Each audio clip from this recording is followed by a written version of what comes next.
അറബി അല്ലാത്ത ഭാഷയിൽ ഖുതുബ ഓതുന്ന പള്ളിയിൽ പോയി ജുമാ നിസ്കരിക്കുന്നതിന്റെ വിധി എന്താണ്?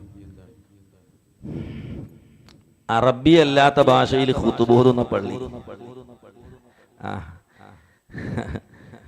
പിന്നെ അതിന് മുമ്പ് നമ്മളെ ഒരു മൗലവിന്റെ ക്ലിപ്പിംഗ് കേൾപ്പിക്കുകയാണ്. എന്തറിയോ, പിന്നെ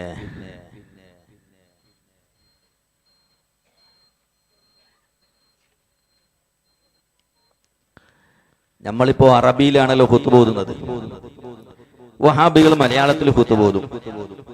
അപ്പൊ ഞങ്ങൾ ചോദിക്കാറുണ്ട്, നിങ്ങളെന്തേ നിസ്കാരം മലയാളത്തിലാക്കാത്തത്?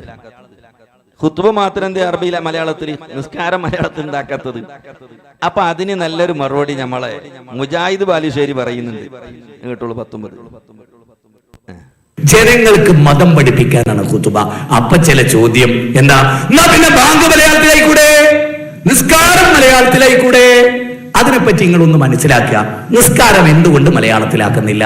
അള്ളാഹു മലയാളി അല്ലാത്തത് കൊണ്ട്. അള്ളാഹു മലയാളി അല്ലാത്തത് കൊണ്ട് എന്ന് പറഞ്ഞാൽ അള്ളാഹ്ക്ക് മലയാളം അറിയില്ല അല്ലേ? അള്ളാഹ്ക്ക് മലയാളം അറിയാത്തത് കൊണ്ട് മലയാളത്തിലാക്കിയില്ല.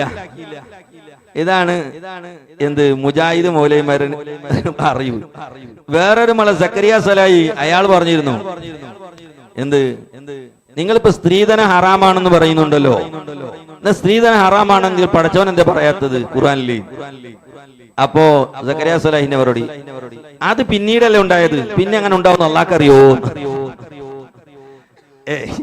കേട്ടു 20 ഇങ്ങനെ ഇയാൾ പറഞ്ഞു കൂട്ടിയ ഒരു പ്രസംഗം ഒന്ന് ഇയാൾ തന്നെ അദ്ദേഹം പറയുന്നുണ്ട്, ഈ സ്ത്രീധനം ഹറാമാണെന്ന് ഖുർആനിലുണ്ടോ, സ്ത്രീധനം ഹറാമാണെന്ന് ഹദീസിലുണ്ടോ എന്നൊക്കെ ചിലർ ചോദിക്കുന്നുണ്ട്. ഖുർആനിൽ ഉണ്ടാവില്ല കൂട്ടരെ, ഇങ്ങനെ ഒരു മുസീബത്ത് വരാണ്ട് അള്ളാഹ്ക്കട്ടെ നേരത്തെ അറിയുന്നു പറയുന്നുണ്ട്. അങ്ങനെ ചോദിക്കുന്ന ഒരു പ്രസംഗം ഉണ്ട് അദ്ദേഹത്തിന്റെ. അപ്പോഴാണ് നമ്മുടെ നാട്ടിലെ ന്യായീകരണം നിങ്ങൾ സ്ത്രീധനം ഹറാമാണെന്ന് ഖുർആനിലുണ്ടോ, സ്ത്രീധനം ഹറാമാണെന്ന് ഹദീസിലുണ്ടോ എന്നാ ഹറാമാണെന്ന് ഖുർആനിൽ ഹദീസിലുണ്ട്. എങ്ങനെ ഇങ്ങനെ ഒരു സംഗതി ഉണ്ടാവും അള്ളാഹ്ക്ക് നേരത്തെ അറിയില്ലല്ലോ. അപ്പൊ ഇങ്ങനെ ഒരു സംഗതി ഉണ്ടാവുന്ന നേരത്തെ അള്ളാഹ്ക്ക് അറിയില്ലല്ലോ. ഇതാണ് ഇപ്പോ മൗലവിമാര് പറയുന്നത്. ഇരിക്കട്ടെ, ഇങ്ങനത്തെ ഒരു അള്ളാഹു ആണ് വഹാബികൾക്ക്.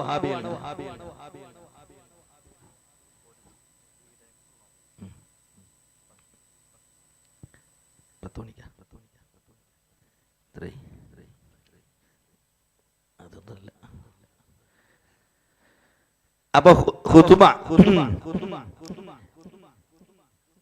ഖുതുബ മലയാളത്തിൽ ഓതുന്ന വഹാബികളെ പള്ളിയിൽ ജുമാക്ക് പോകാമോ? ഒരിക്കലും പാടില്ല. ജുമാ എന്ന് പറയുന്നത് ഏറ്റവും വലിയൊരു ഇബാദത്താണ്. ഏറ്റവും ഒരു പ്രധാനപ്പെട്ട ആഴ്ചയിൽ നടക്കുന്ന ഒരു ദുആ, ഒരു സംഗതിയാണ് ജുമാ നിസ്കാരം. ആ ജുമാ നിസ്കാരം നബിയും സ്വഹാബത്ത് നിസ്കരിച്ചത് ഖുതുബ ഓതിയത് അറബി ഭാഷയിലാണ്.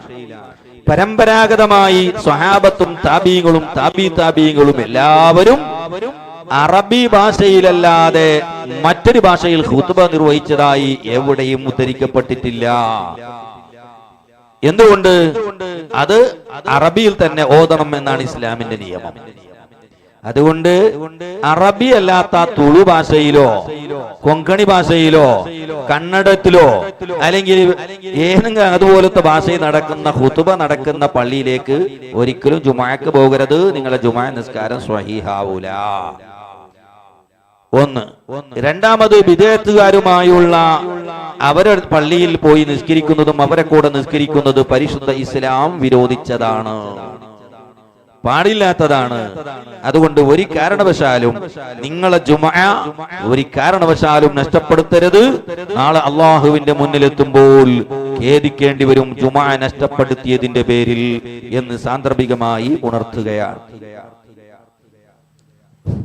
അസ്സലാമു അലൈക്കും. ഞങ്ങളെ സുന്നി വൽ ജമാഅത്തിൽപ്പെട്ട